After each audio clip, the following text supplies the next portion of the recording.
আমি প্রচণ্ড এক্সারসাইজ করেছি, করার পর আমার খুব খিদে পেয়েছে। খাওয়া প্রায় শেষ, কিন্তু হঠাৎ মনে হলো ব্লগ করবো, তাই করছি। Brown bread with butter toast and ডিমের পোচ, আর সঙ্গে আছে আমার দুধ চা। অনেকে হয়তো ভাববেন যে আমি দুধ চা খাচ্ছি, কিন্তু আমি উইদাউট সুগার খাচ্ছি, আর টোন মিল্ক খাচ্ছি। এখন জিম ফাঁকা, জিমে কেউ নেই, যারা ছিল তারা করে চলে গেছে। এখন আমি একা রয়েছি, তাই ব্লগটা করছি। আমার সবাই এলে আলাদা হবে। অ্যাপসের জন্য করলাম আজকে ব্যায়াম প্রচুর, আবার যারা আসবে তাদেরকে নিয়েও করবো। সারাদিন চলতে থাকবে, এটা আমার রুটিন। 6টা থেকে 11:30, বিকেল 4টে থেকে রাত 9টা, এটাই চলতে থাকে।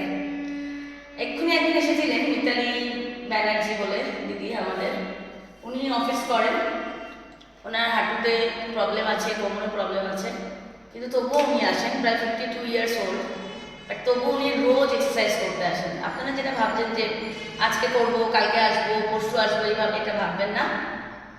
চলে আসুন, জিম করুন, সুস্থ থাকুন, ফিট থাকুন, সবাইকে সুস্থ রাখুন। টাটা।